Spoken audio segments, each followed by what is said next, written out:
The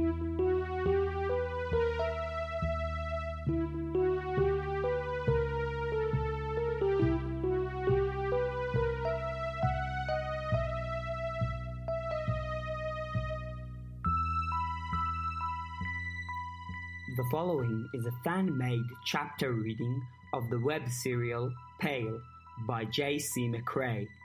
The original text can be found at palewebserial.wordpress.com.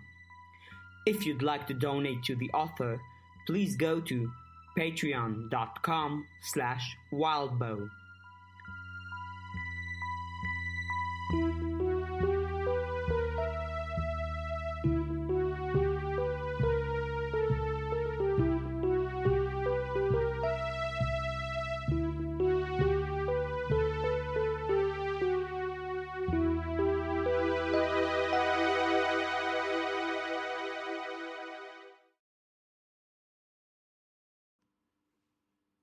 Chapter 2.7 Stolen Away. Verona tossed a chicken nugget into the air. It was devoured before it could hit the ground. Violence immediately followed, with gnashing teeth, scraping nails, and weapons drawn. It was hot, and it was only May. If this was like last year, and the temperature zigzagged its way to 40+ degrees Celsius by midsummer, she was going to die. No, worse than die. She'd overheat, her brain would stop working, and she'd say or do something practice-wise that doomed her. She sat behind a strip of stores and shitty little restaurants. A short distance away from the dumpster were a few stacks of wooden pallets, recyclables, and empty cardboard boxes. Verona sat on the shorter stack of pallets. There was at least a faint breeze carrying through the passage. A tiny hand, red like it had been terminally sunburned, appeared beside her, reaching out from behind her, fingers splayed as it reached for the little carton of chicken nuggets. She moved the box. It didn't help that her clothes were from last summer. Her short-sleeved top had light gray and white stripes and black banding at the collar, sleeves, and bottom, but it hugged her weird and dug in the armpits, which was way worse as sweat made it damp, like it was sawing at her. Her shorts had the same problems her jeans did. She wore $6 flip-flops, not because they were comfortable or because she liked them, but because they let just that extra 5% of her skin breathe. She didn't remember being like this, even a few years ago, being conscious of her skin and body and of temperature and sweat. Every time she breathed, she was conscious of how the fabric of her top hugged her middle. Her chest was the same feeling, but multiplied, and pretty damn mixed. On the one hand, yay, puberty had delivered the one real thing she wanted or cared about. On the other, this was her life now? Her shirts always going to poke out in front? Dudes her dad's age were going to do that totally not surreptitious look? Unless she wore a sweater, maybe. Why wasn't there a sweater but for summers? It could be made of some cooling material, or have fans built in, or something. Please, someone. Yes, the rambling was confirmation that the heat was frying her brain. She'd have to be careful. Her mom had sent the money, and she'd ordered stuff. 2 weeks until delivery, plus or minus 5 days. It was still better than shopping with her dad, getting comments and judgments, the "this would look nice" stuff, as he tried to get her to buy something she'd said 5 times that she didn't like, or logos which she'd said 100 times over the years that she didn't like wearing, because screw actually paying to be a walking billboard for a megacorp. Then he'd sulk and bring it up a few times, or go back to the store and buy it, or she'd cave and get it. Then her dad would nag her for days or weeks after to wear that nice top, and him acting like he was so generous and thoughtful, putting in that time and money. 2 weeks' wait was worth it to skip the hassle. She'd have to endure until then. Maybe she'd try to do something with glamour to resize stuff. She'd have to ask permission from the others and think about traps first. She blinked as something moved in the corner of her vision. A tiny hand, red-skinned, holding a rusty nail, reaching slowly and haltingly for the box of chicken nuggets Verona had balanced on her knee.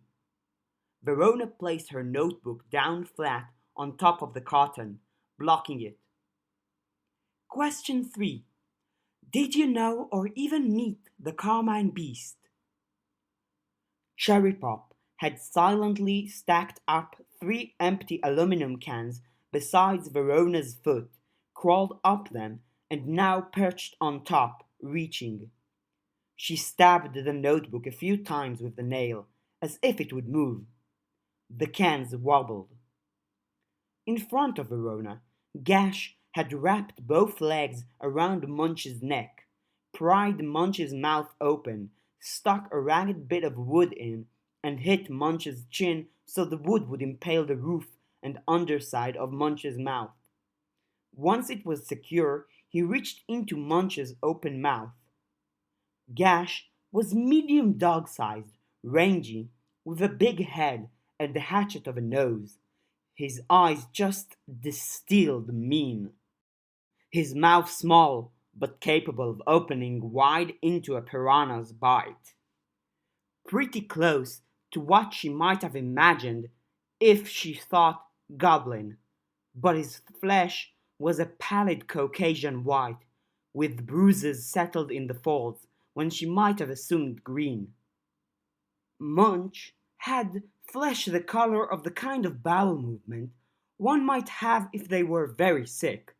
Brown and yellow, with more bruising in the folds, he had fatty lumps around his neck and shoulders that didn't correspond with muscles.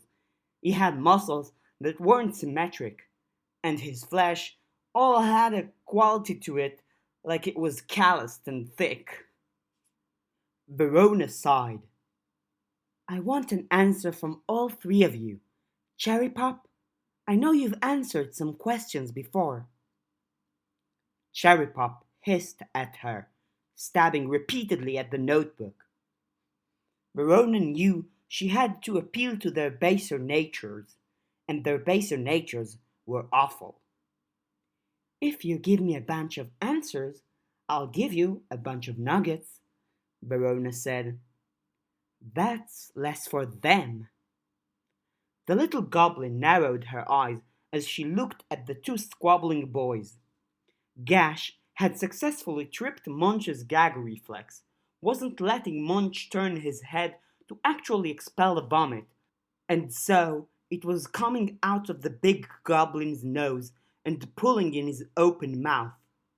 Gash fished inside the soup of blood and vomit, disengaging his legs from Munch's neck to kick away a reaching, punching hand. Most of Gash's success was due to the deep cuts he'd inflicted at the back of Munch's heels and the hole he'd put in Munch's one elbow. But even so, Verona mentally noted that Gash was pretty good at fighting, considering he was maybe 35, 40 pounds, and Blunt Munch was maybe 150 pounds. Verona wasn't good at estimating weight. Cherry, meanwhile, weighed mere ounces. Verona was even worse at estimating small weights. I forget the question, Cherry Pop said, as she watched the fight through narrowed eyes. I'm stupid! Did you or have you met the Carmine Beast? Nah, Cherry said, sticking out the hand that wasn't holding the nail. I need a bit more of an answer than that, Verona said. Didn't know what it was until recent. I'm so stupid. Toad Swallow says I got a brain like a fart shadow on underwear. Verona handed over a nugget. Cherry took it with enough excitement she almost lost her perch on the empty cans. She devoured it in a messy way that seemed to lose half the chicken and fried casing. Gashwad pulled a scrap of meat out of the soup at the back of Munch's throat, which wasn't chicken nugget. He ate it himself, then went fishing in again for the traces of, Verona presumed, the nugget. Munch, a splintered spike of wood impaling the roof and the floor of his mouth, closed his jaw, driving the points of the wood in deeper both ways. Sharp teeth closed in around Gashwad's elbow. Gashwad stopped fishing and started fighting back, scraping with the claws of one hand and the pointed nails of both feet, raking face, neck, and shoulders. Are they going to be okay? Verona asked Cherry. I'm not going to get a goblin killed and accidentally break my awakening oath, offering nuggets. This is a most days thing, Cherry Pop said. They won't die and they'll be better by tomorrow. Ah, good, Verona said. Cherry Pop held out a hand. I answered the question. Verona gave the tiny goblin another nugget that was pretty much a third to a fifth of the little goblin's size. Do you have any idea who might have taken the beast out of the picture? None, Cherry Pop said, eager, mouth full. She reached out with one hand, fingers opening and closing, while using the other to shove the unfinished nugget further into her mouth.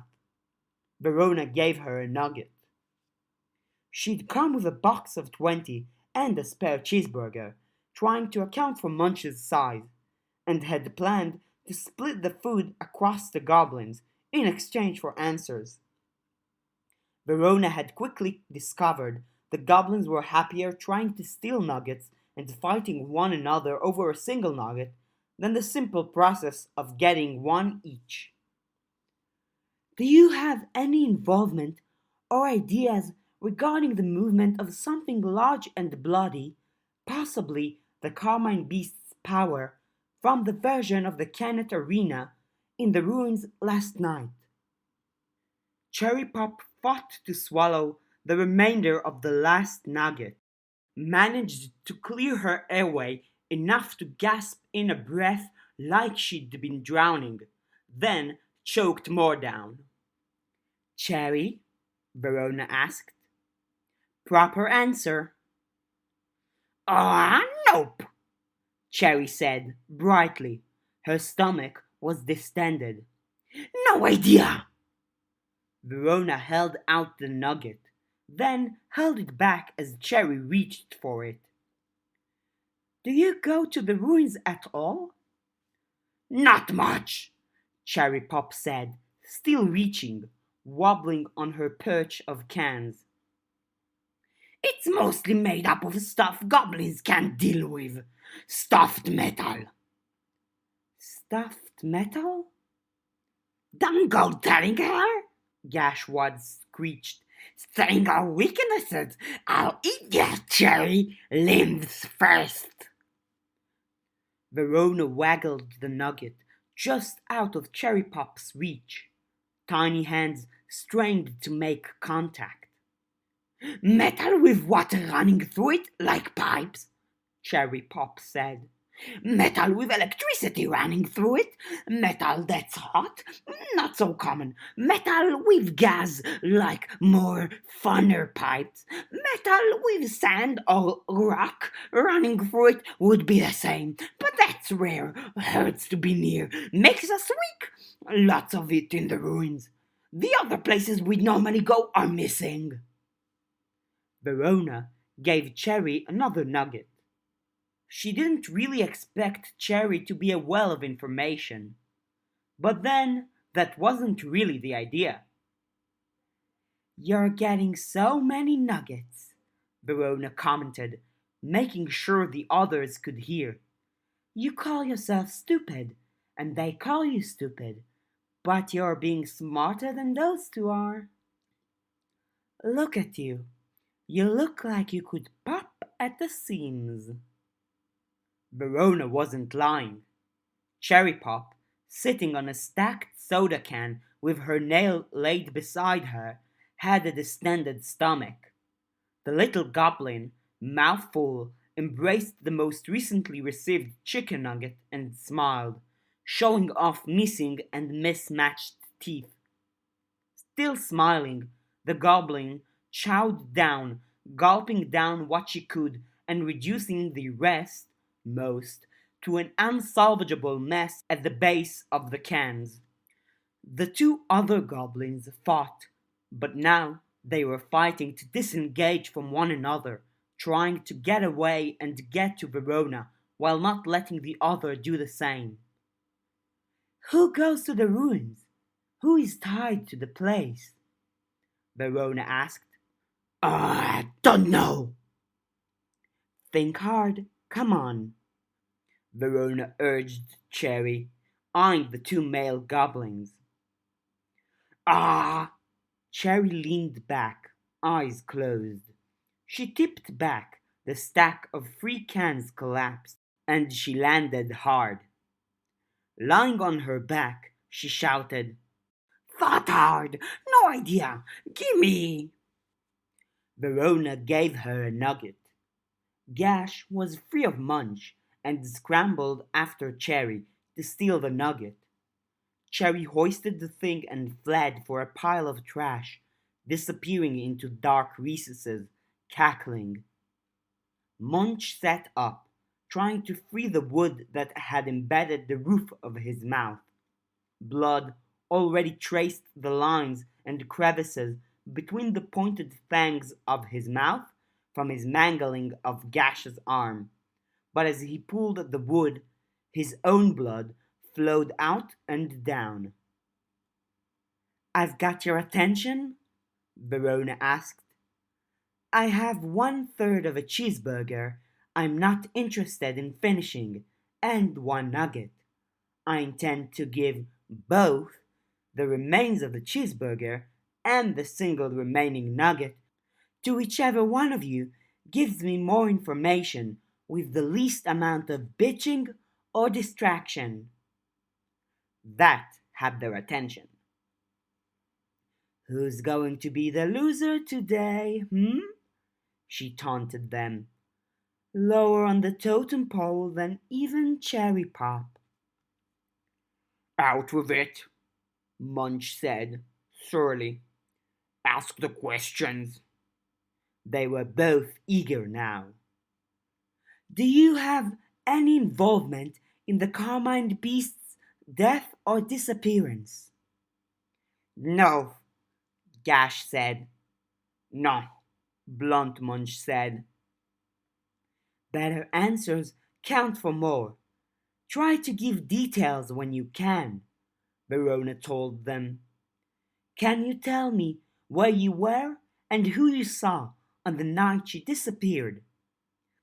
Yes, Gash said, before Blunt Munch came up behind him and shoved him from a standing position to being face down in the road. We sniffed trouble, Munch told her. All of us together smelled the hurt, the violence. We realized something was up, so, of course, we went straight there. We saw the beast, we followed her, ran into the bee woman, what's her name? We followed her downtown, not far from here. Couldn't go in further. Then we split up, told others, according to the deals. Deals? With the others in Kent.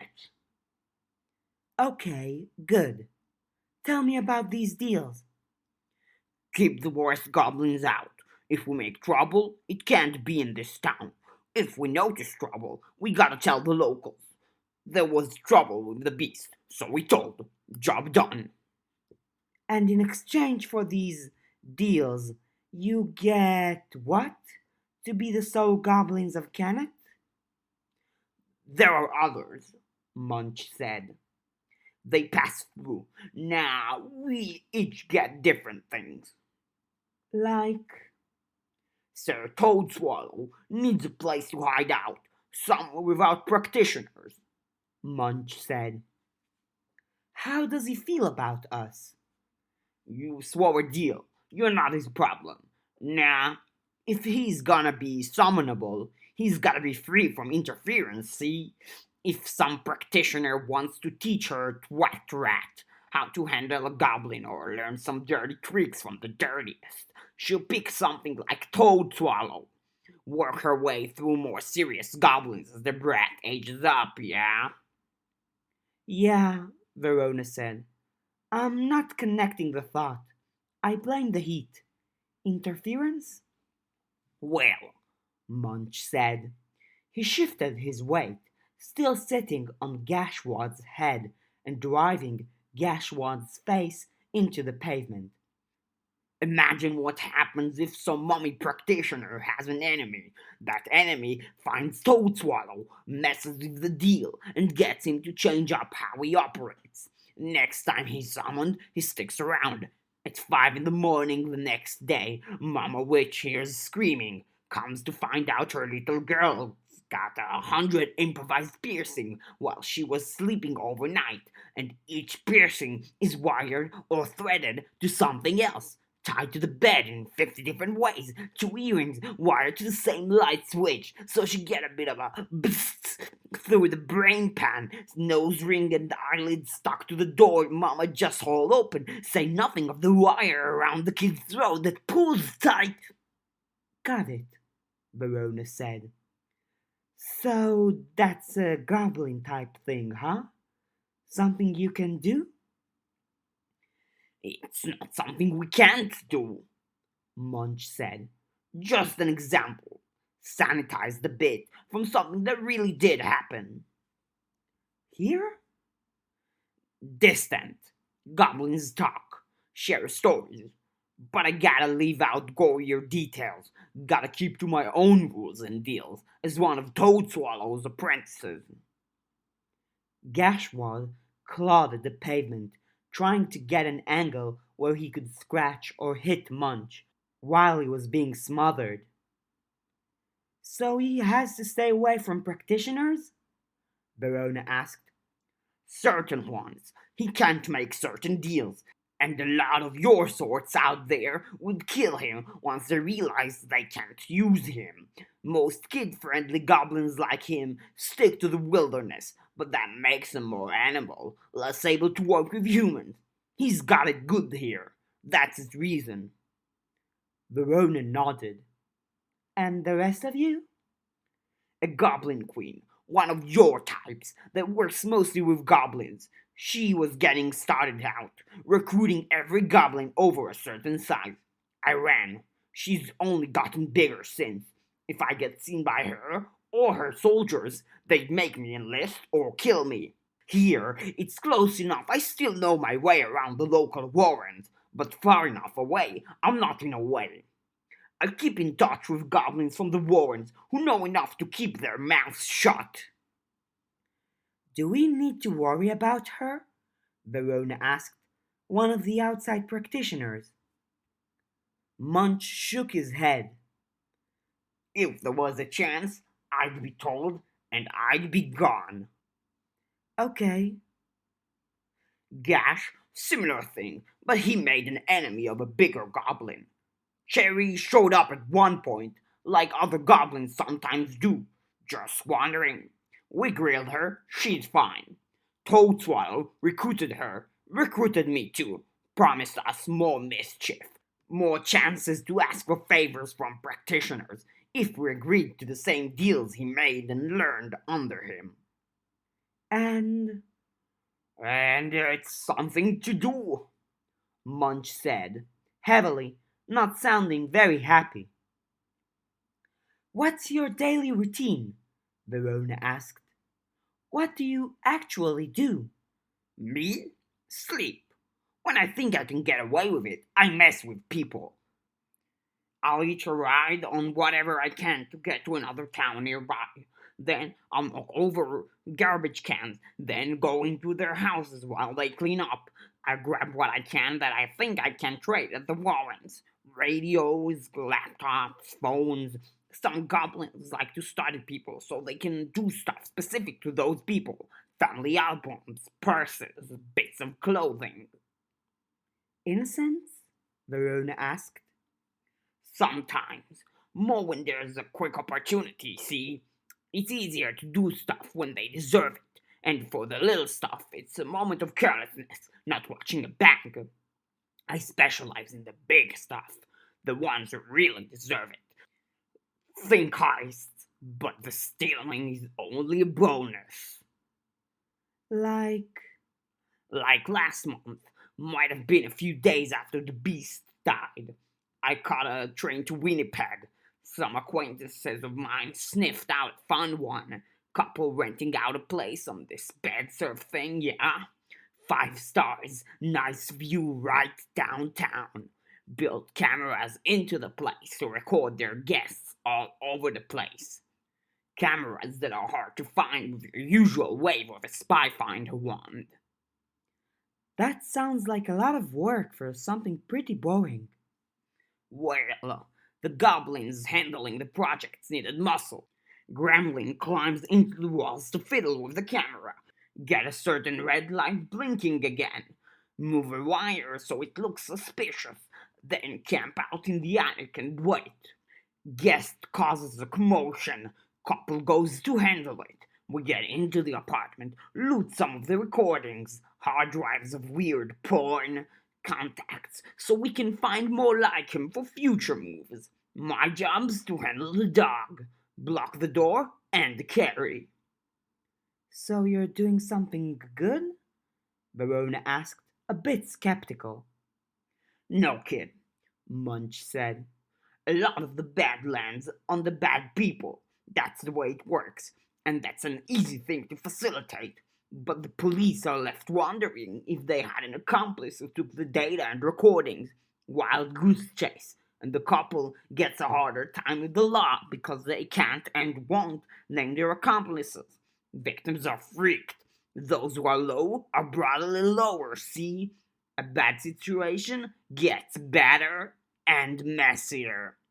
And thus, we profit. Verona wasn't sure how to feel about that. That profit, if it was going from vulnerable people to goblins, did that mean it was essentially not in this world anymore? Not affecting innocence? That was a reach, but handling things like this did mean the couple was stopped. Messy and bad, yes, but over? Kind of? The whole thing with Lucy getting as mad as she had about Avery kissing Pam had her second guessing her values. She wasn't sure her caring meter was calibrated right. She would talk to the others about it, she supposed. That's your day to day then? She asked. And some talking with the Warrens. I go back and forth, pass on messages, get information. And the other goblins? Verona asked. What do they do? Gash. Munch shifted his weight again, smushing Gash's face into the pavement. Verona was surprised the smaller goblin wasn't dead and still had the strength to struggle. Wants to rise to the top of the heap, see? But he isn't strong enough. He'll help Styles sometimes. Collects dead things and scraps to make weapons. Plots revenge against his enemies and gets nowhere. He's a better blighter than a fighter. Blighter being. Munch shrugged. We have terms. Don't try to remember them. They'll change or get forgotten. Goblins don't like labels. You've got your bumps. They go bump in the night. Scare kids, mess with people. You've got the snuts. They're just gross. They make gross things grosser. The scrappers, obvious enough. You could call me a lunk. You could call Gashwa the blighter who thinks he's a scrapper. And blighters do what? Ruin and steal what's pretty and precious, especially if it's left unattended. Rummage through hoarders' piles, flood old storage lockers, steal a precious toy, knock over a statue. He's a waste, not keeping up with that. What would you even gain doing that? There are things with value, emotional attachment. Can give to something that eats emotion, maybe. Or if you take away the value, you took it someplace else, didn't you? Now you've got some value to spend. Not really sure I get that, and I think I'm above average at getting a lot of the practice stuff. We get a bit stronger when we keep up with that sort of thing. That's the value, finding a new roost. Scare the wits out of someone. Where'd those wits go, hmm? Beat the snot out of someone, then. Okay, Verona cut him off. She sighed. Okay, right. She supposed she'd never be a goblin queen or whatever. This didn't feel as intuitive as a lot of the other stuff. Cherry's too witless to have much of a role or way of doing things. All opportunity. Sometimes it's too much, sometimes too little, but she's good at keeping it out of Kenneth. Toadswallow works out new tricks and things to teach, or lounges around when he's not out being summoned. Verona nodded. We got off track, huh? Munch asked. I like getting off track, Verona said. She just wished she could do it in a place with air conditioning. She was sweating more than before. I want my burger and chicken, Munch said, eyeing the food. Can't let Cherry walk away the winner in this. She'd pricked a nerve. She resisted the urge to smile. Then I'll ask the other questions. You went from the Carmine Beast to notify others? I went to find Charles. Matthew was there. I stayed after, stole some of the beer Matthew brought the old man. Kept my head down. If you hang around too close to things that big, people start asking you to do crap. Verona nodded. She couldn't argue with that logic. More or less lined up with her attitude toward her dad, and why she was out on her own this Saturday. Did you ever meet or know the Carmine Beast? Couple times. Once with John and the others. Once in the Warrens. Tell me about that. When Styles shot his dog, the black dog, whatever her name was. A few of us were there, in case of a problem. Me as a favor to John. After he put a bullet through her, winds changed. A whole lot of bad settled on John's shoulders. The, white one, the deer woman. Alabaster? That's the one. Her and the Carmine appeared, I think to see what was up. They talked to John, then left. I think that's when they decided they wanted him as a replacement if anything happened. And who was there? Verona asked. Miss, Matthew, Edith. Matthew was barely more than a teenager. I was there. Guillermo was there. Mary Chica may have been in the city, but not at that event. Would a fairy miss drama like that? Verona asked. Who the fuck knows? Fairy. Munch almost spat that last word. He made a face. And now you've gone and spent my F word. I hope you're happy. Spent? Under the terms of the deal, we get one a month. PG-13 rules. Ah, Okay, can I ask Gash? Munch made a face. I want my burger and chicken. You're doing well, but if you get in the way of me getting answers from Gash, that hurts your standing with me, and it means your chance is lower. Munch got up off Gash, who picked himself up. Some of Gash's teeth had broken. Gash, Verona said, on the night the beast died, where did you go after all the goblins split up to notify people? Gash groaned. Come on, you're behind, but you can still catch up. Munch grumbled.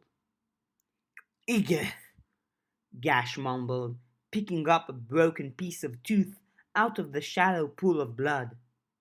supposed to be Moss too, but he was gone. That's Matthew's last name? Yeah.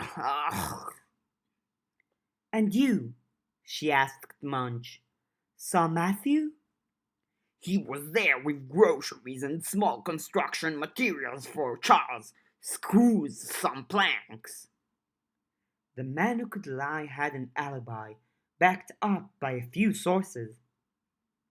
So, Edith James, she returned to Gash. What did you talk about with her after running into her? We didn't talk much. She wanted to go handle the beast. She knew already? Figured must called her. Verona turned to Munch. Did you see or hear this? Munch shook his head. Where was she and what was she doing, Gash? She was at her house. She wasn't doing nothing. By which you mean? She was by the front door, boots, coats, and hat on. She nearly tripped over me. I told her. She shooed me away before the neighbors could see me. Said I was being careless. Okay, Verona said. Interesting. They'd never had the formal interview with Edith and Matthew. It was the only interview left, besides talking to the witness. We done? Munch asked. The ruins. Did either of you move something from the Kennet Arena to another location last night? Or earlier yesterday? No, Gash said, eyes narrowing at the same time Munch said, nah. Do you know who might? Both said no. Who would go to the ruins? What others are comfortable there? The two goblins talked over one another. Verona held up a hand, then pointed. The choir has a bunch of kids there most of the time, Gash said. Good. Munch? There aren't many who go there because they like it. The ruins are this thing for a lot of others. Like they're in a tunnel. There is a light of an incoming train, but they can't tell how far behind them it is. Echoes, incarnations, especially the weak incarnations. Spirits, but not all spirits. The special ones. Like Edith? Yeah, Munch confirmed. She could go there, but it wouldn't be fun. Rain to you or me, acid to her. But it would be a potential hiding place. She could go there on her own. Munch gave her a lopsided shrug with lopsided shoulders. Yeah, sure.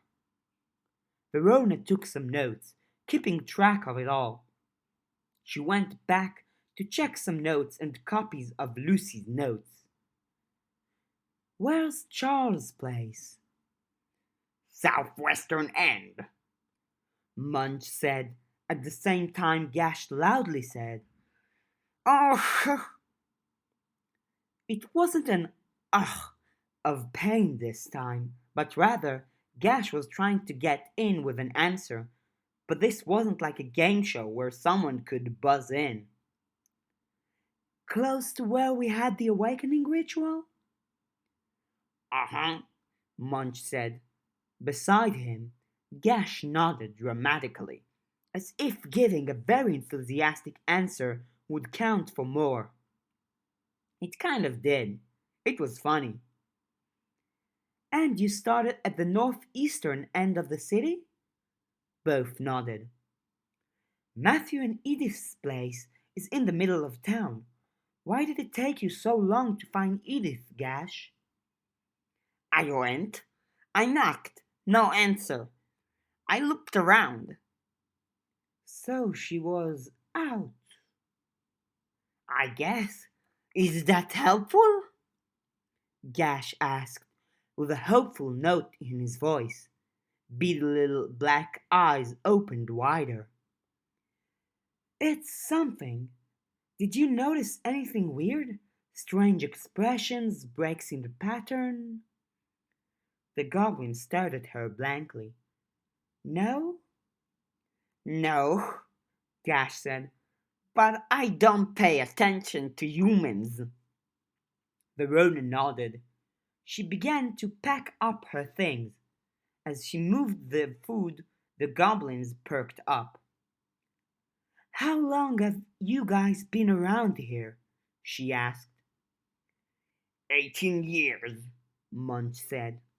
6, Gashwad told her.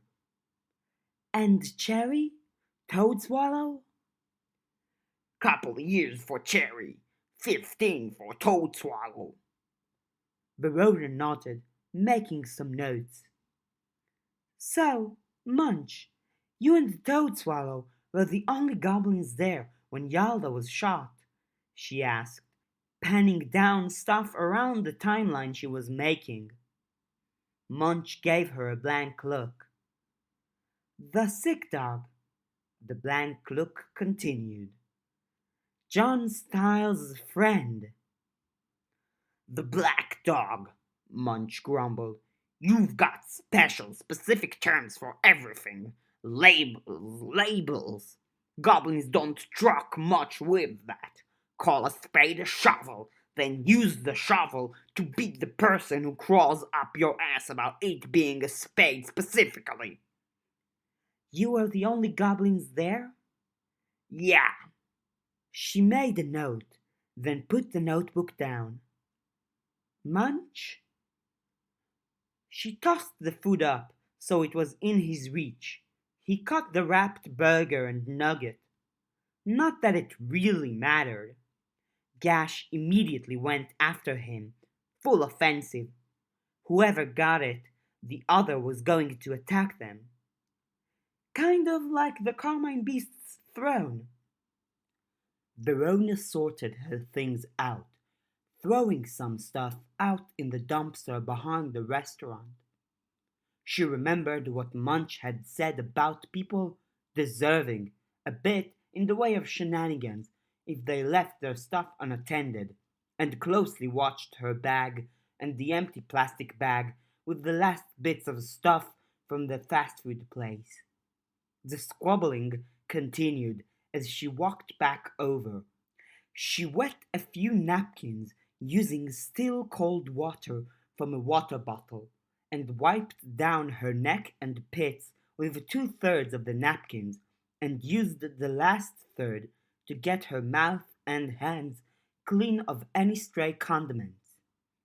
She balled them up together and pitched the ball toward the dumpster. Gash scrambled, crawling up Munch, then leaping off Munch's shoulder, catching the wet ball of napkin out of the air. He shoved it into his mouth.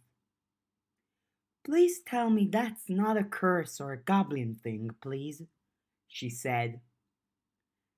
Salty, Gash said as he chewed the wad of sweaty napkin. Gross. I'm going to go. Gotta figure out what I'm doing today, she told the goblins. communicate with my friends. I won't bug you for gifts, but it's something of a convention now. Others have given theirs. Something brushed against her leg, and Verona pulled back. It was Cherry. Cherry held up a twist of wire stuck through what might have been the skull of a rodent. The wire extended out of the mouth and then wound around the mouth like a muzzle. It ended in a fork shape. Verona took the thing. Don't swallow me, it, Cherry said. Gave it to me, said I could give it to you girls as a gift. What is this? Open stuff, Cherry said. Like a key for most things. Might break if it's used on a thing sealed with practice, I guess. But after you open something, it jams the lock. Original key won't work. Cool, Verona said. That sounds useful on its own. Good, Cherry said. I'm done? I guess so. You're getting to be my favorite goblin, Cherry.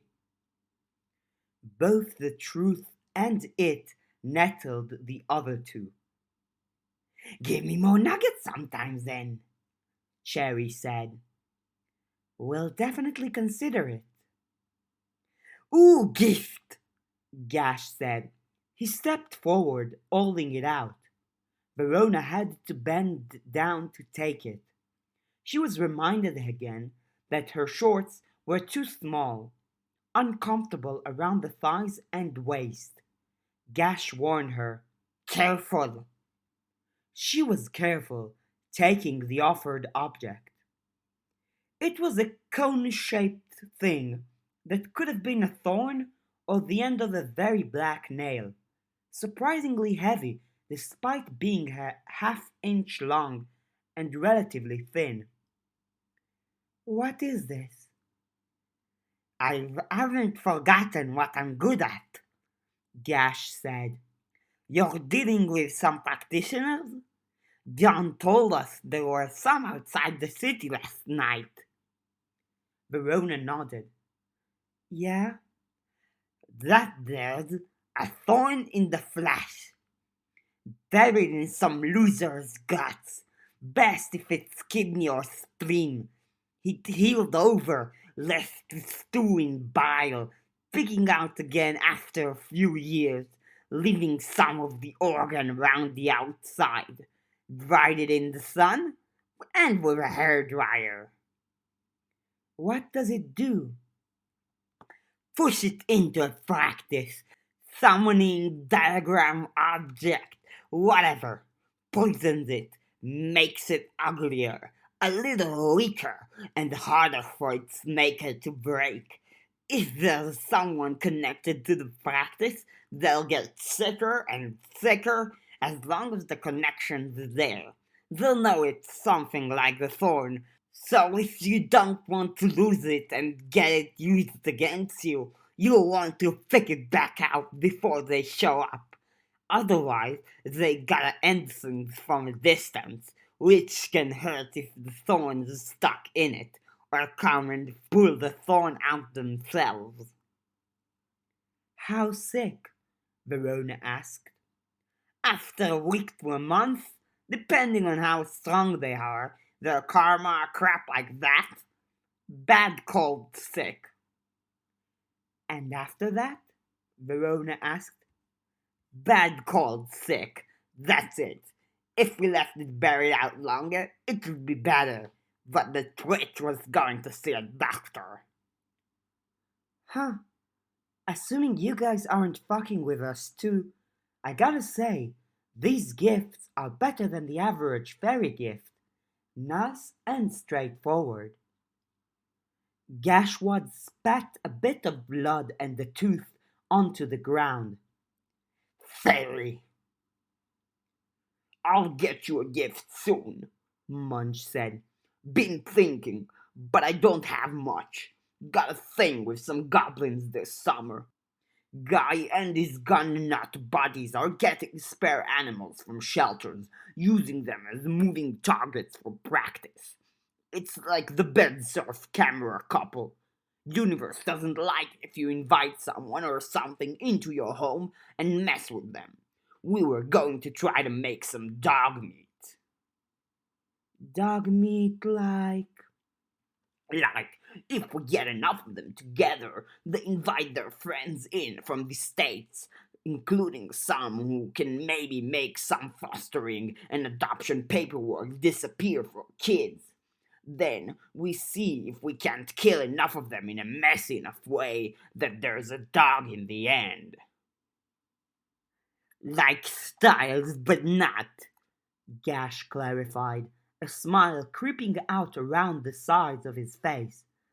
Different breed. Want to borrow it if it works? Munch said. Could be my gift. Verona said. I was going to ask. Instead, maybe something that could break a glamour if we needed it, in case of very emergencies. I've got some things, Munch said. Firecrackers I've messed with a bit. Emphasis on the fire and the crack. A stink bomb with enough stank, it'll clear everything away. Sounds great. Munch gave her a funny look. But firecracker in one hand, right? Then, in the other hand, a feral, crazy murder beast with some really cool scars. Won't die easy, and they can turn up with powers. I've seen one that could climb walls as fast as you or me could run, and another that could immobilize people with deafening screams for as long as she could scream. Firecracker? Feral murder beast. Firecracker or feral murder beast? Munch weighed the two options in one hand, getting more dramatic each time. Feral murder beast, Gash urged. Firecracker and stink bomb, Verona said. Would be some peace of mind. Great gift, especially if you'll keep us supplied. Munch sighed. He handed over the stuff. Verona took it with care, put it away with equal care. She gave some more care to the flashy thorn thing. Thank you for your time. This was useful. Gotta learn manners specific to goblins, kid, Munch said. Something like, go take a bath, or an insult. Get lost, Cherry Pop piped up. Verona snorted. She gave them the finger and walked away. Okay, that was one more interview down. Nothing hinky with the goblins specifically, which was something of a relief and a bit of a disappointment. Goblins, at least, felt like they were a problem that could be faced head on. Maybe 2 points of weirdness, though, that might warrant questioning others and re-questioning others. She was eager and excited to talk to the others, giving them the update and get their takes. Maybe she'd tidy up her notes first. But it was exciting and interesting. Problem was, her friends were grounded. They'd gotten home at 2:30 or close to 3 o'clock with anxious parents waiting up. A simple excuse of, we lost track of time, didn't really suffice. Verona's dad had been fast asleep, so she'd skirted the punishment. Tired as she was, she'd rigged a simple connection breaker around the landline phone in the basement by the laundry room, and she'd made it specific to Jasmine. The diagram had faded out, which suggested an attempt had been made and no call had gone through. Yet. It was possible Jazz would try and call again and talk to her dad, but Verona was pretty sure she could get away without a grounding. She'd have to turn things around on her dad and stuff, blame him for being unaware, maybe provoke a meltdown or mislead him into other topics, but it was doable. The way she saw it, she had racked up more than enough hours of being moaned at, shouted at, and told what she was doing wrong when she hadn't deserved it, that she was due some back credit. She wasn't sure what to do with herself with her friends grounded, the weekend open, and the weather this hot and awful. She didn't want to go home exactly, because yes, she could do some practice stuff and sort out her notebooks, compile notes, and send stuff to the others, but her dad was home. She'd checked, and he didn't have work later. The library? How freaking sad was it that the library was an option she was legitimately considering? It was air conditioned, though. She could while away a bit of time.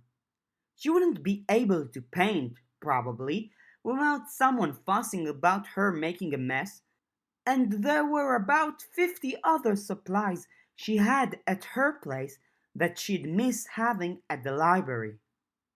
Her flip-flops were dragging at the space between her big toes and her second toes. Her top was sawing at her armpits. The small of her back was practically a pool of sweat, and her head felt hot. If she had scissors or clippers or anything like that in easy reach, she might have given herself an impulse haircut just to see if it cooled off her head. And she did like her hair a lot. That was the distinction. She liked her hair, most of her clothes, her stature, her nascent chest, her stomach that her top was clinging to, and her face. A few boys in her class apparently liked those things too. She just wished it didn't all come with so much hassle. If she could only leave it behind, if she could only become something else, something other, and if Lucy and Avery, but especially Lucy, could be okay with it, she'd devote her existence to helping them out, backing them up. Miss had clarified that an other that paired with a human became an animal and could switch back and forth between their form as an other and the animal form. Some preferred one or the other. The black cat for a witch or a mouse or a snake.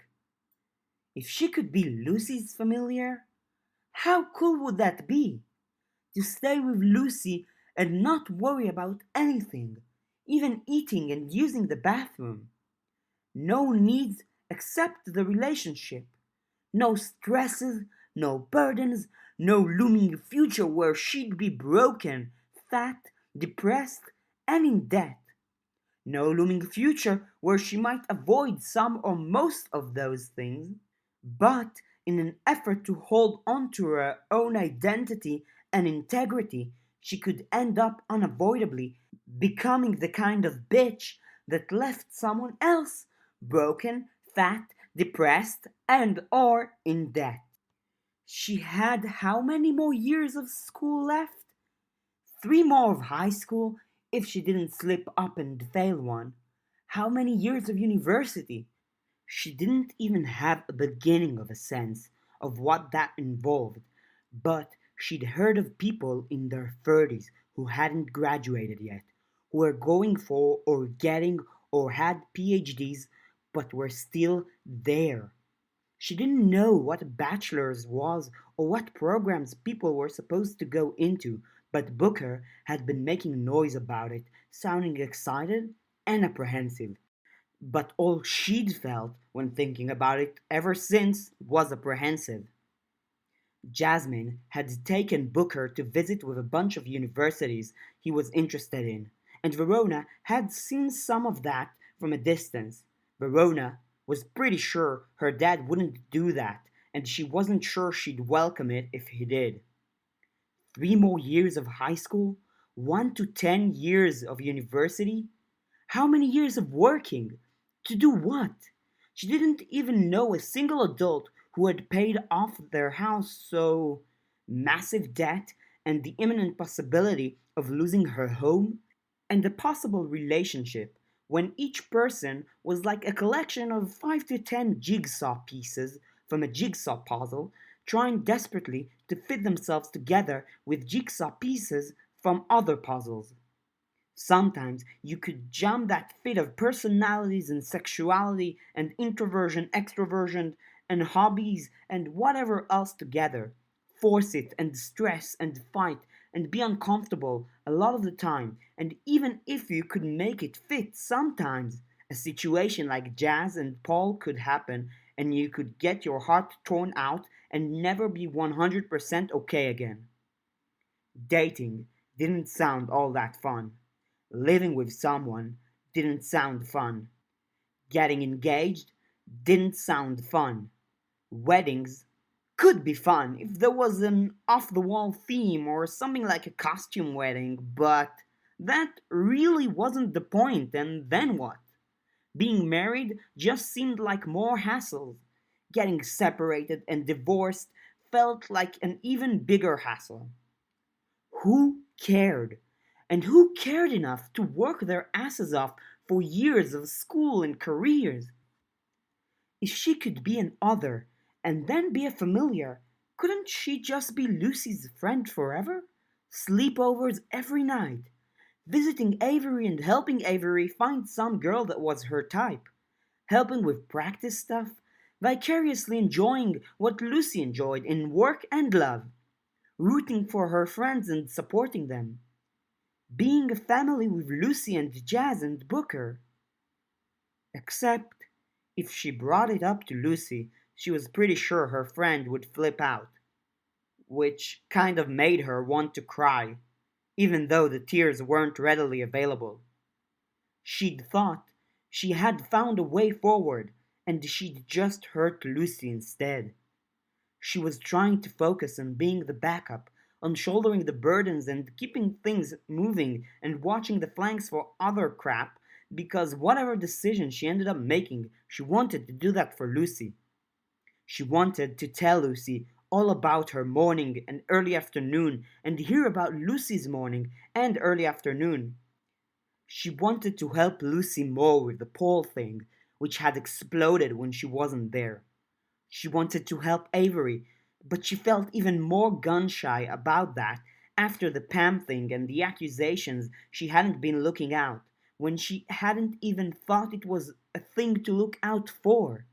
Lucy had been right, and Verona felt like crap, and it made it hard to interact with Avery because she didn't want to do something wrong without realizing, which went back to the backup, getting the A-OK from the others, and then interviewing the goblins, collecting 3 gifts. She felt so frustrated about everything, and it was worse because it felt like her life was becoming a shrinking box, and there was a clear way out of the box, and she wasn't allowed to take it. The frustration was worse because her freaking clothes didn't fit, and her hair was hot, and the small of her back, and her bra, and her ass crack were all collecting sweat. Her flip flops were wearing into the skin between her toes, but the ground was too hot to walk on, and it was supposed to get hotter this summer. And how was she even going to juggle laundry for the next 2 weeks while her clothes arrived? And she didn't trust her diagrams quite enough to try warding off the heat because she'd tried with another top and reduced it to cinders and Kitty. Kitty! Verona perked up. At one corner of her neighborhood, there was an empty lot that didn't have a house in it, and it might have belonged to one of the neighbors, but for the time being, it was something of an impromptu field and play area for younger kids in the neighborhood. older kids went to the ski hill when it wasn't covered in snow and there were a bunch of places to sit. Those Verona's age got the stink eye for being older kids among the younger ones in the empty lot and for being kids while at the ski hill, if there were any teenagers there. Jeremy from her class was in the empty lot and he was sitting in the grass a few feet away from a kitty, a juvenile cat, with a black face and light brown fur that formed wisps all around it. Fluffy. She watched from a distance, venturing forward a few steps at a time while not stepping onto the lot. Jeremy had a plastic bag beside him and was cranking at something. The kitty kept tilting its head one way or the other. Verona stepped to one side to get a better view of what Jeremy was doing, and he saw her. He waved her over. She approached carefully so as not to spook the kitty, crouching down about 10 feet from the little critter and Jeremy. It looked like a can of cat food, and he had a cheap can opener that seemed to need a few passes at each part of the can to open it up. "Do you know her?" Jeremy asked. Verona wasn't sure if he was talking to the kitty about her or her about the kitty. "I don't think I've ever seen it before," she admitted. "Where'd you come from, beautiful?" Jeremy asked. He got the can open, bending the lid back rather than actually removing it. He made a face at the smell, then used the plastic spoon to get some out and offer it to the kitty. The kitty gratefully accepted. "Woohoo," he breathed. "She likes it." "Good for you both," Verona murmured. Jeremy smiled. He was a bit gawky, like he hadn't grown into himself yet, and like her, pretty much every inch of his clothes were damp with sweat or humidity. He still wore it better, in Verona's opinion. No bra outline standing out in relief. He just had a guy chest. He'd pushed his hair back out of the way. It was dark and long on top and very short at the sides and back. Her hair was probably scruffier than the stray cat's. She'd trimmed it to have a shape and there was zero chance it was holding that shape. "How do you like this stuff, huh?" Jeremy asked the cat. He offered the spoon at the same time he reached out to pet it with his other hand. It ventured closer to the partially open can, which let him pet it. "It smells so bad." "It probably smells amazing to a cat nose," Verona said. "Do you have one?" Jeremy asked. "My dad says he's allergic." "Would you if you could?" he asked. Verona nodded with emphasis. "Me too," he said. They sat there in the grass while the cat ate. "Got some on my hands."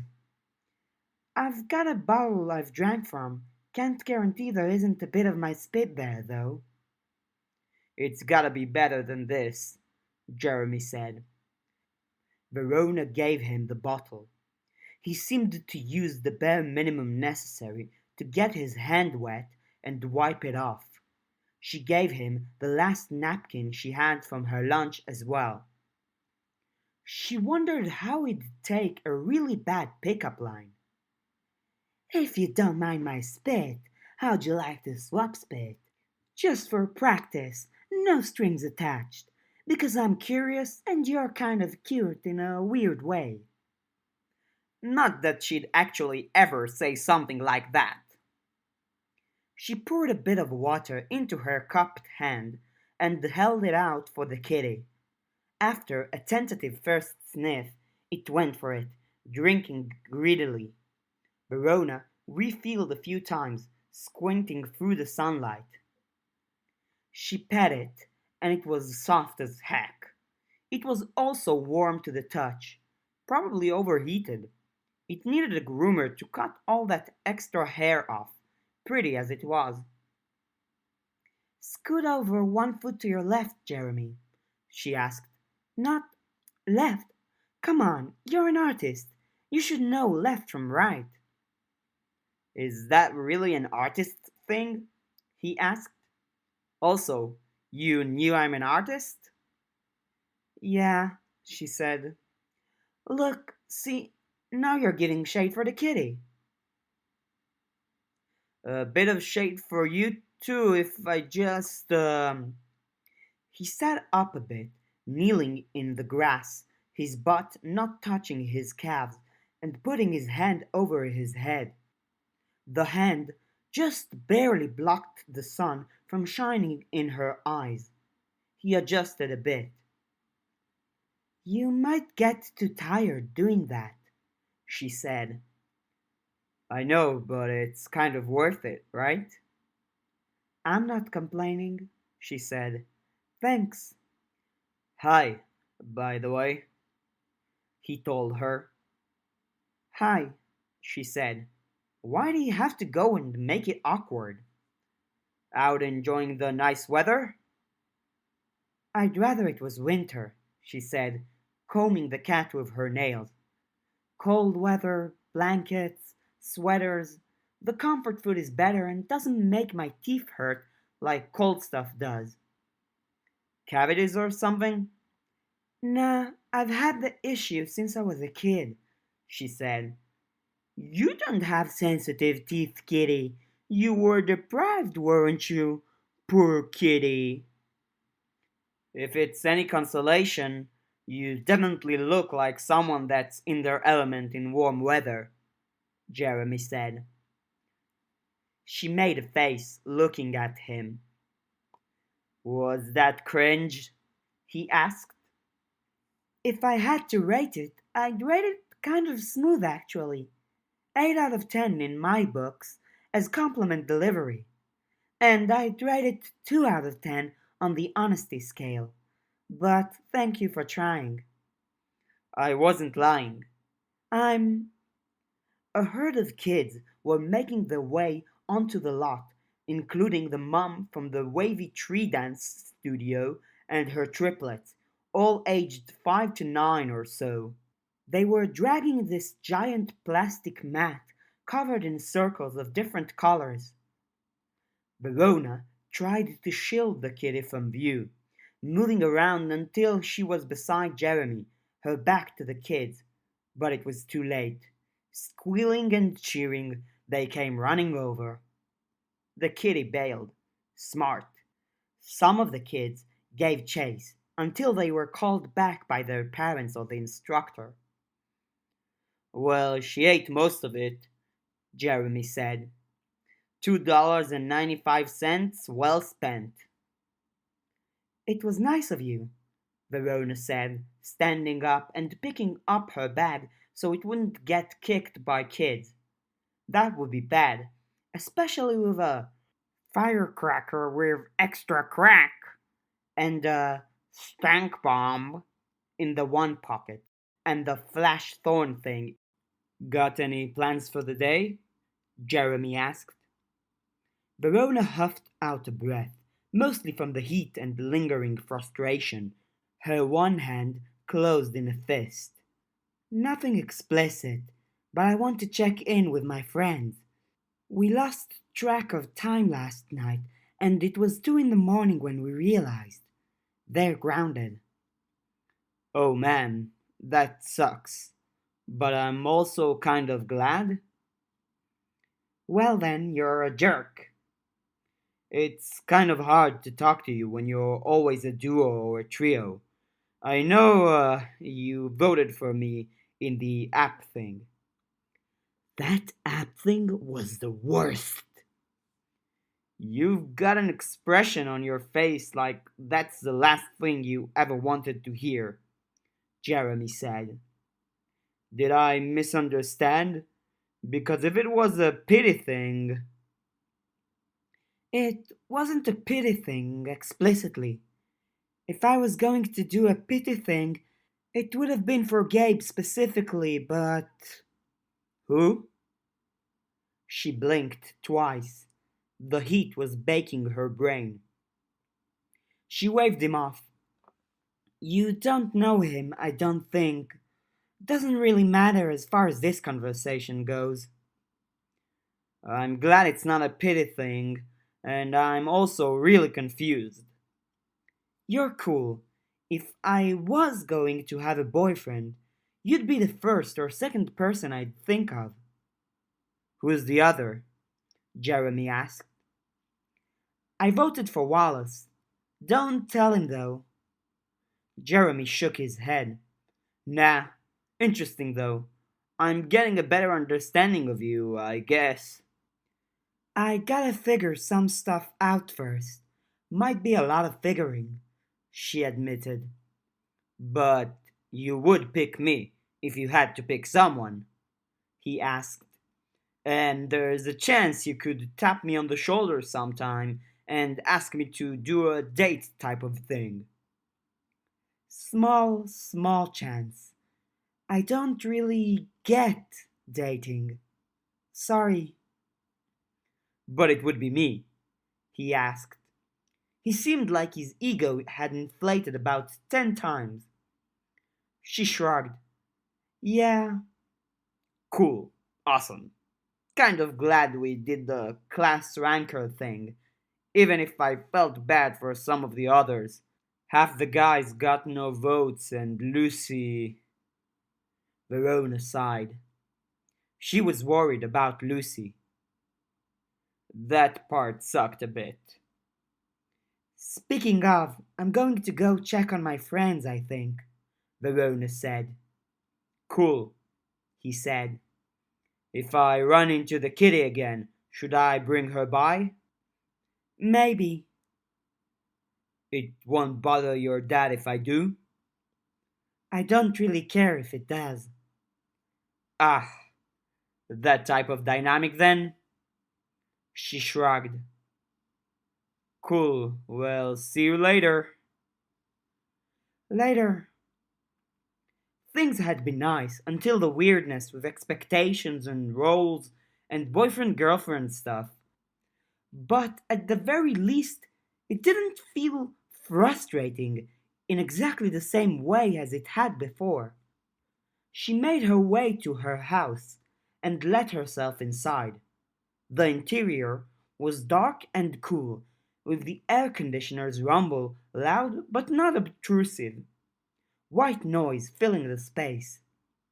Fists still closed, she made her way upstairs. Verona, her dad called out.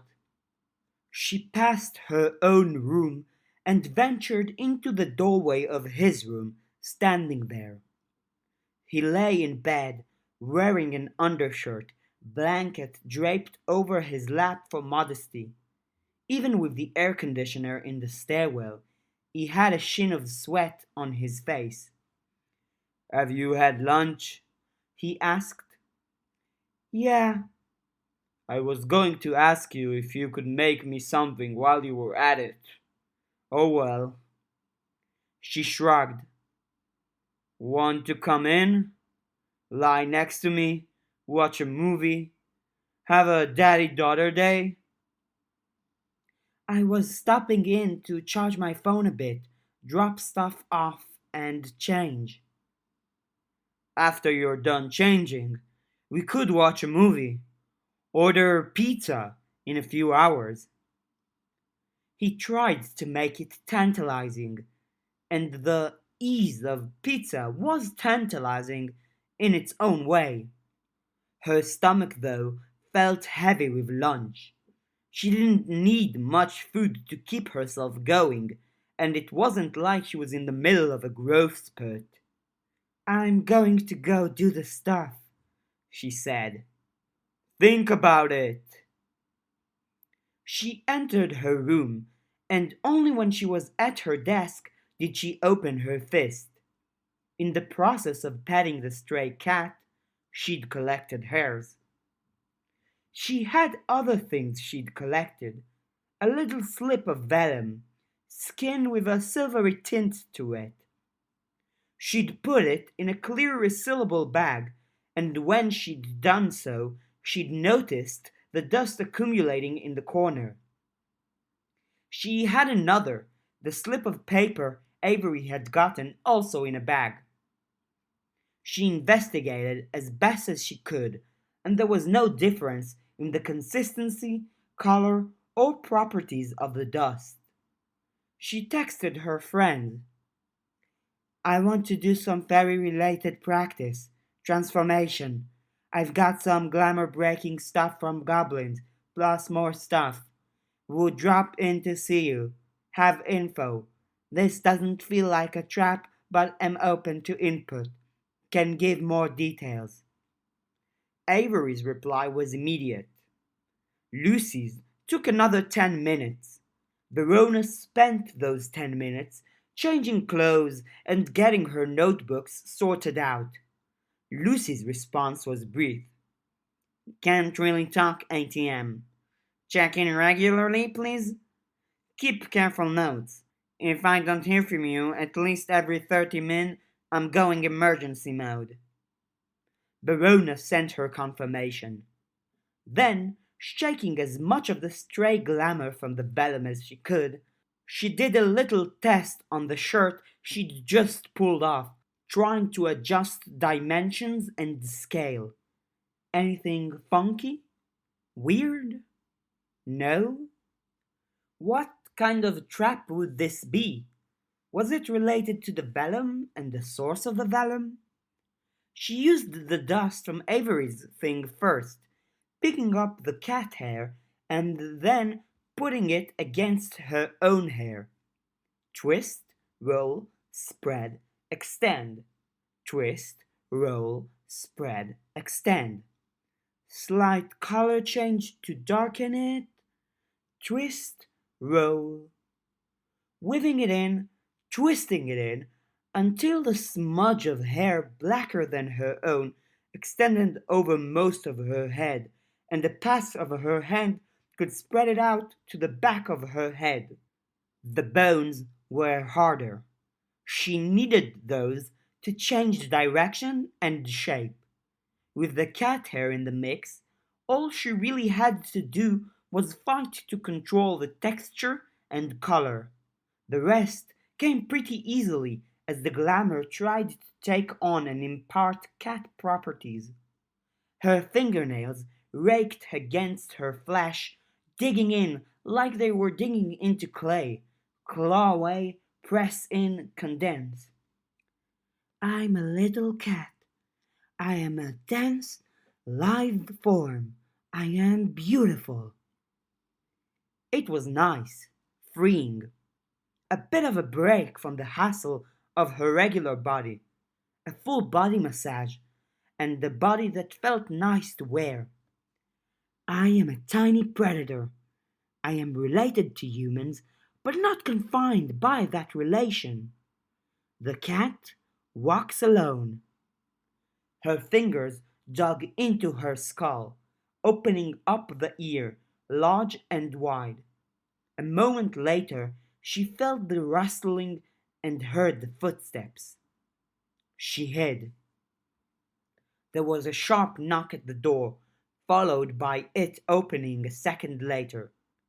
Verona? Her dad asked. He stepped away, leaving her door to swing open wide. He called downstairs.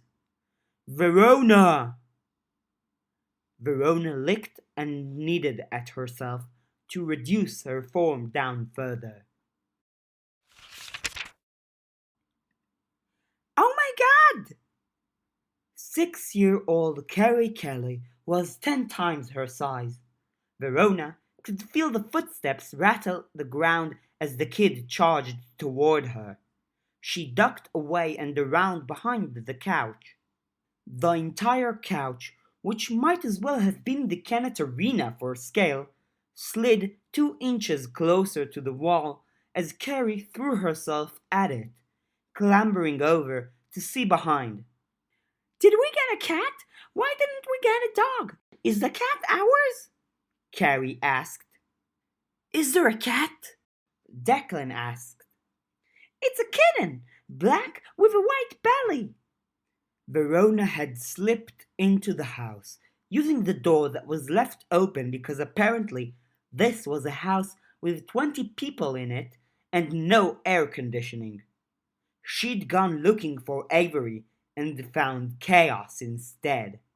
She darted left, and Carrie moved to cut her off, the entire couch sliding again. A practical mountain, moving within inches of Verona. Carrie's voice became shrill and unintelligible. Declan's footsteps were audible too, something clattering violently and sharply as he tossed it onto a table. Verona reversed directions, slipping into dining room. There were 3 people in the dining room, mostly adult or adult-ish. I was joking when I thought this house had 20 people in it.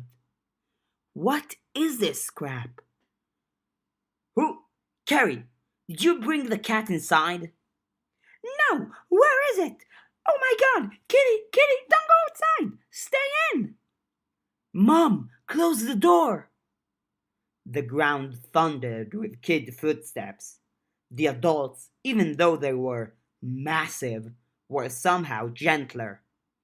Verona checked outside. No Avery. Kitchen, adjacent to dining room. 2 more people? This is my hell. What are these people? Get into the kitchen and close the door behind it, Declan called out. A distant door slammed, cutting off escape routes. Verona reversed direction. Her body was lithe, agile, quick to react. She was a coiled spring, and she could go anywhere. Mostly, she wanted to get away from the kid. She had to get to Avery and distract.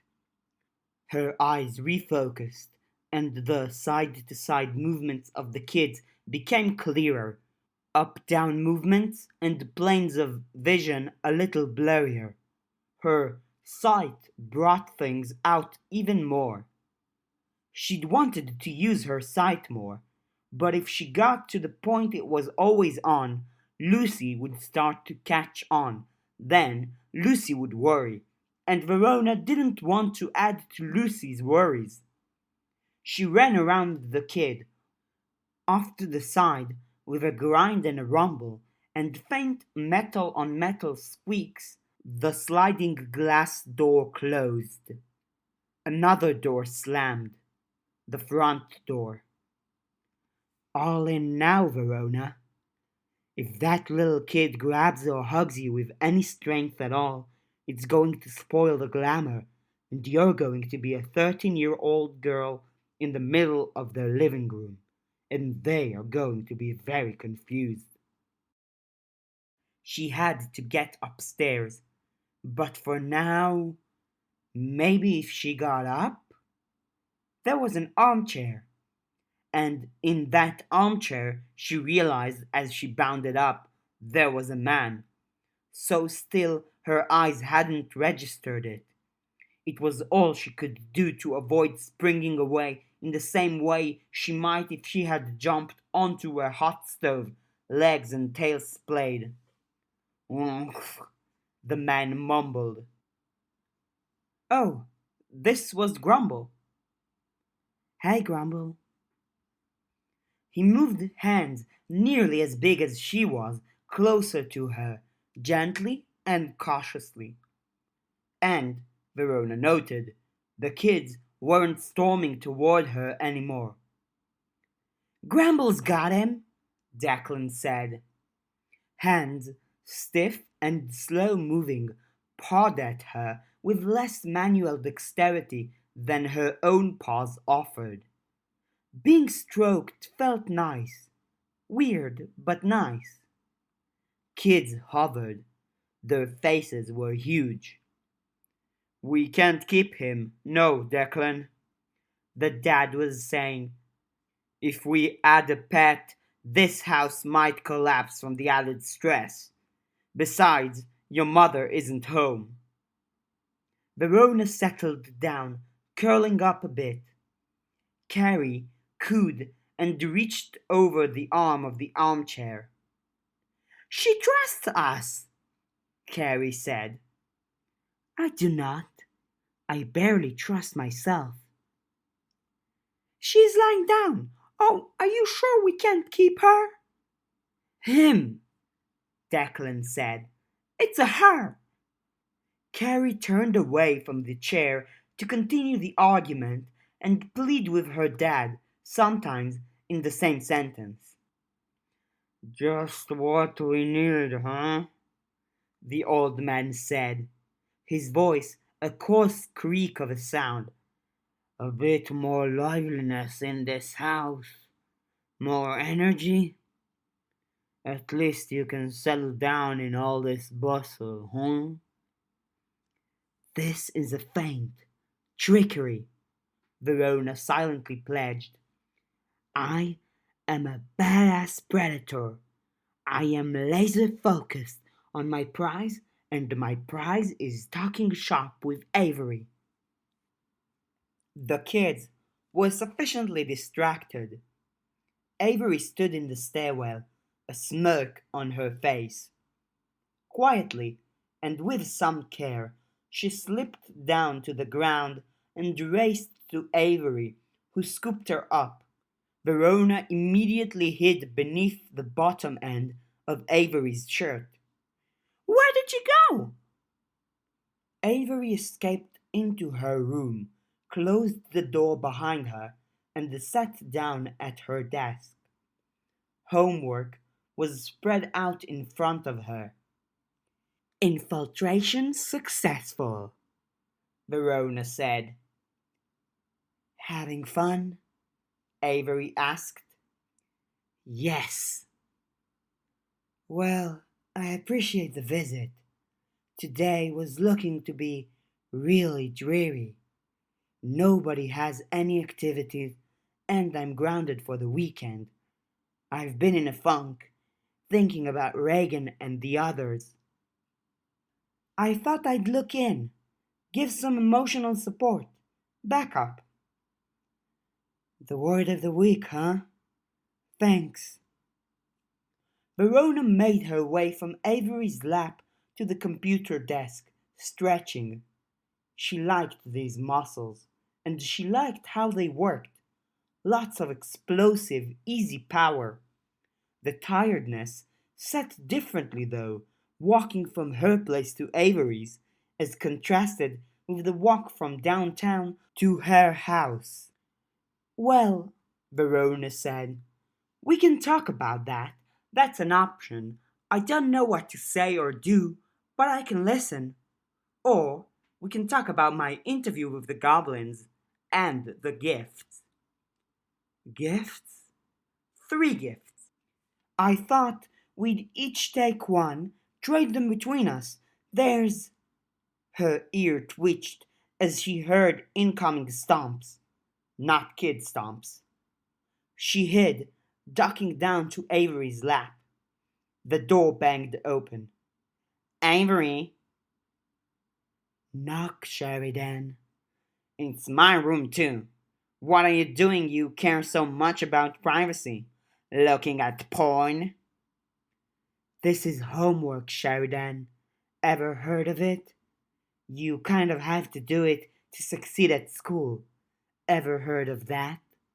Carrie's going to have a full-on meltdown if we can't find this cat that got into the house. Good luck with that. I'm grounded. I can't leave my room. Yeah, well, thanks. Stand by for one 6-year-old freaking the fuck out. Standing by. The door banged shut. Avery sighed. The hallway was filled with the stomps of, Verona counted, 2 kids, the younger ones, and one adult-ish person. I don't know how you manage this, Verona murmured, standing up so her back legs were on Avery's thighs and the front ones were on the desk. She surveyed the homework. or this. I don't know how you manage your dad, Avery said. You learn, Verona said. Can you learn to not put your head directly in the way? Distract me, please. Do you want to talk goblin interview, gifts, or two weird little things that I think might be pertinent to the investigation? Maybe clues or suspicions. The last one, please, yes. I need a win right now, or a hint of a possible win. Okay, but you gotta give me pets. I was wondering, would that be weird because pets? Okay. Avery's fingernails were frustratingly short, probably because of the sports thing, but it was still nice. Verona closed her eyes and talked, ears peeled for more Kelly family members tearing their way into the room. Okay, well, it came up during the interview when they mentioned getting into Lucy's house was harder. It wasn't air conditioned, but it was properly screened in, with no doors left open or anything. The car went in the garage, so it was hard to tell if they were home, and window positioning made it tricky to tell where they were in the home.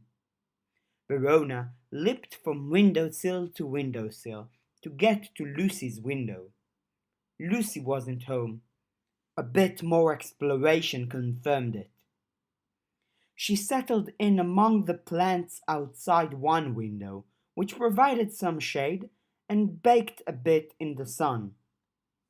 There were a few times bugs got close to her, and she batted at them, testing her paw-eye coordination. It was hard to be a cat and not feel very good at everything that thousands of years of evolution had honed cats into being. How were humans so bad at being humans by that same measure? Sick frigging joke it was. It took maybe an hour for Lucy to turn up. Verona could sense the movements and the shuffling as doors were firmly closed, and someone, Lucy, jogged upstairs. She meowed loudly, then meowed again, because it was fun to try the variations. It felt a lot more like her vocals were attached to the emotional part of her heart. She played with it again for a third meow. Lucy popped the window open. You're ridiculous. Verona meowed once more. Lucy pressed a finger to her lips, pointing. Just 2 rooms over, a light flickered on.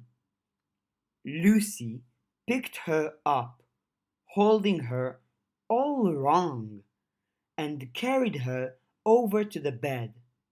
Then she settled in, moving blankets to provide visual cover in case Jasmine came in. Then she stepped out of the room. Verona tested her hand-eye coordination more, targeting a stray thread sticking out from the sheet. A minute passed before Lucy returned with some snacks. She held her finger to her lips again. "And my counseling appointment," Lucy murmured. "Kinda really wish I didn't have to explain things from the beginning. It's exhausting and kind of disheartening, because it makes me feel like I'm over-dramatizing when I'm not even sure if the things I'm complaining about happened. But then, in the big picture, there's something going on, right?" Verona rolled over onto her back and used all 4 paws to maneuver Lucy's hand, bringing it to her side. "I'm kind of worried that I can explain for 20 2-hour sessions that are really expensive for my mom, and this guy might not even get what I'm talking about, you know? Lucy's nails were longer and did a good job of parting fur and reaching skin beneath. They traced their way to Verona's belly. Uh, Not there, Verona said, quiet. Belly felt vulnerable and weird. She added, quiet, you know, I can't say I get it, but I've been paying attention all along. So if you want to talk more or figure out what to say next time, I can help. Okay, Lucy said, her head resting on her folded up arm, her other arm reaching down and over to find a rhythm with the scratches and pets. I was thinking you'd want to talk practice. I really, really do. But I want to hear you out more. Really. I talked to Reagan, Lucy said. I wanted to talk about the you thing. I want to talk about this too. I need to get this off my chest, Lucy said. But what topsy-turvy world was this when she was the one arguing with Lucy about focusing on the practice stuff? She held her tongue. It took her a while to get back to her place after. The winner, the sobbing girl, took 7 parts from each of the 7 contestants. Reagan isn't in good shape. She's blind and she's convinced she's going to die, and the other 6 aren't much better off. The next night is tomorrow. Verona licked Lucy's wrist. Sweat was very salty.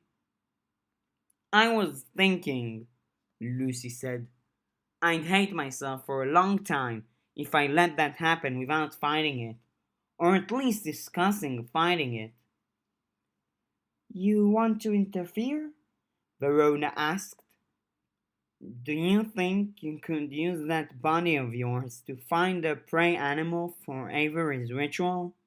Virgin, never tasted or drawn blood, or...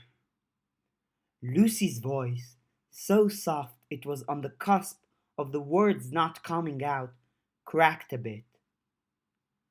Or?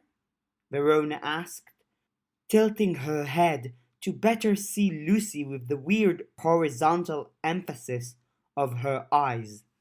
Or summon up some really good arguments why we shouldn't, or maybe do both Avery and I a huge favor and be a stubborn jerk who says no and refuses to budge on the subject. I'll think about arguments, but I worry if I do argue about it, we'll be having this discussion again in a few days. Then, a few days after that.